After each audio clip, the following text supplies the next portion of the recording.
Thank you, everyone. Okay. I have a younger sister. She's 16 years old. We didn't used to get along when we were younger, but we do now. We couldn't be any more of polar opposites. There's not enough money in the world you could offer that girl to get her up here like I am right now. She's quiet and calm, and I'm loud and outspoken, so she's my best friend.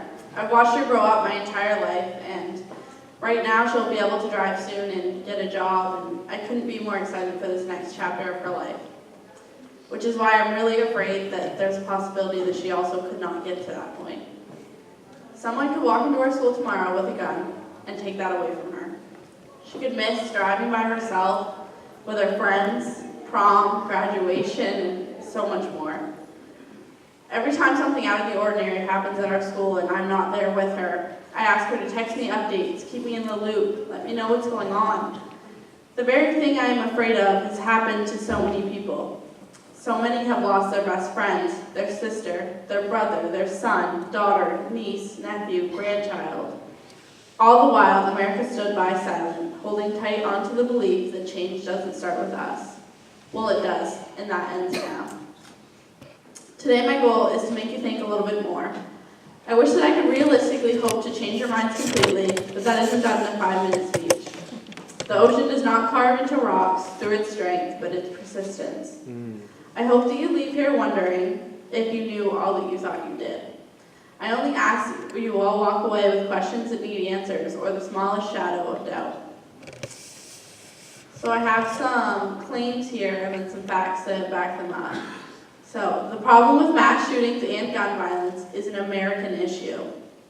America has 6 times as many firearm homicides as Canada and nearly 16 times as many as Germany. On average, there is around 1 mass shooting for each day in America, with 355 shootings in the last 336 days. There have been more than 1,600 mass shootings since Sandy Hook, with a mass shooting being defined as 4 or more people being shot. And there are more than 1,800 people that have been killed and more than 6,400 that have been wounded as of February of 2017. America is an outlier when it comes to gun deaths, but not in overall crime. Assaults in the U.S. are 3 times more likely to involve guns than 14 other highly developed countries. Homicide is twice as prevalent in the U.S. than these other countries. Other countries have been through this and taken steps to stop it. Australia had a mass shooting in 1996 in which 35 people were shot and killed. After this, they banned and bought back over 600,000 semi-automatic rifles. They haven't had a fatal mass shooting since that day.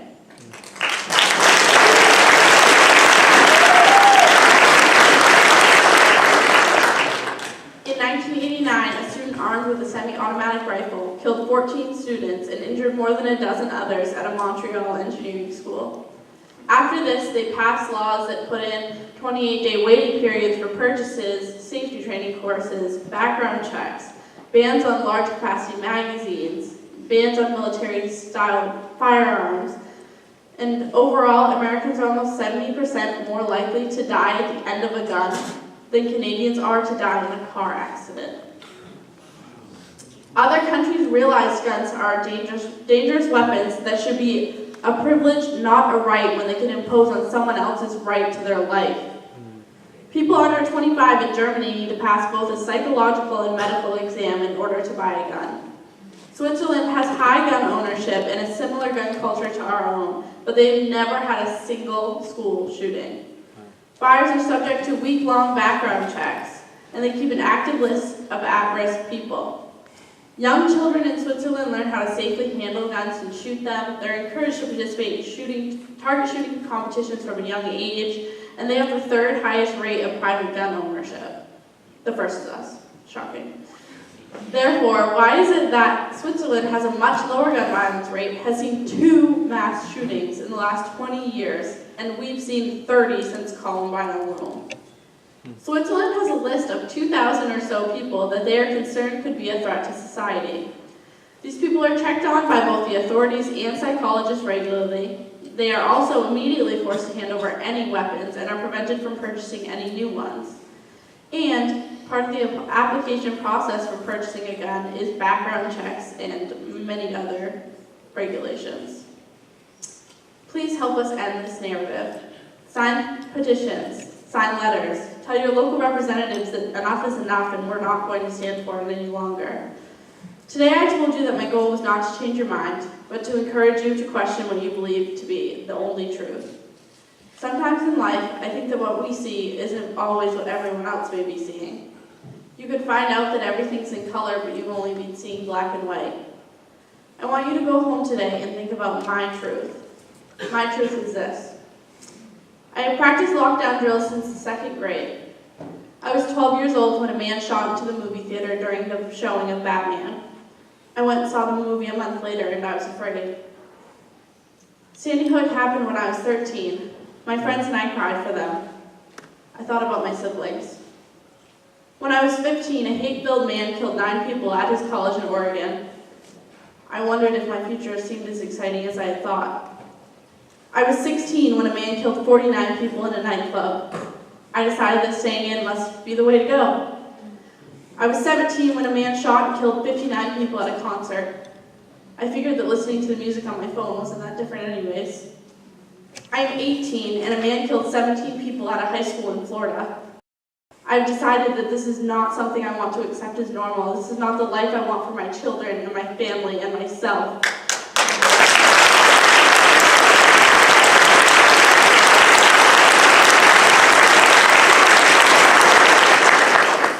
Today I decided that never again will I ever accept this as normal. Thank you.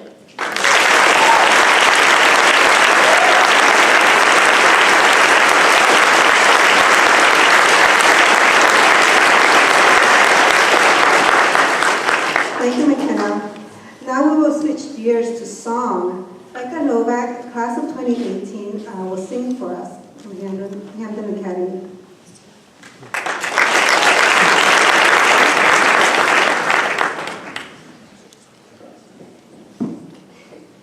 Hi everybody, my name is Rebecca Novak and I'm a senior at Hampton Academy.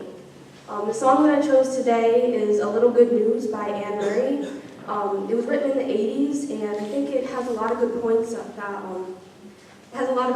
were hit today. And so my mom and I kind of changed some of the words. Rolled out this morning, I had the morning news show on. All the parties were fighting about the changes in government. Some senator was squawking about the bad economy. It's gonna get worse, you see. We need a change in policy. There's a local paper rolled up in a rubber band. One more sad story, one more than I can stand.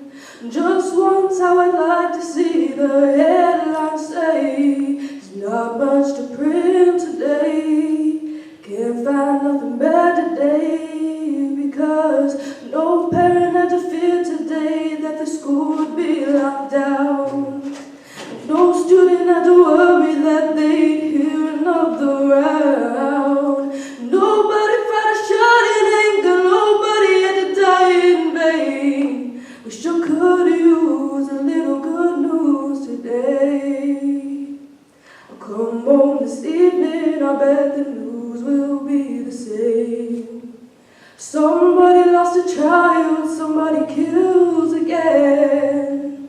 How I wanna hear the newscast talk about a county fair. How we cleaned up the air, how everybody learned to care. Oh, tell me, nobody was assassinated in the whole wide world today. And in the streets of America, all the children did was play. And everybody loves everybody in the good old USA. We sure could use a little good news today. Oh, no parent had to fear today that the schools are locked down. And no student had to worry that they'd hear another round. Nobody fight a shot in anger, nobody had to die in vain. We sure could use a little good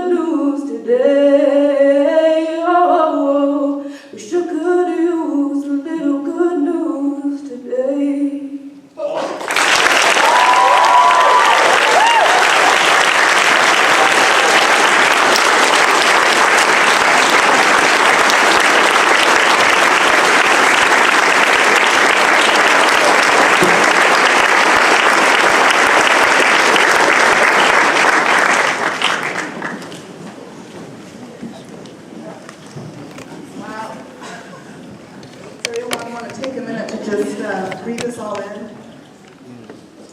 All right, I'm just going to close up the things here. Thank you, everyone, for coming out today.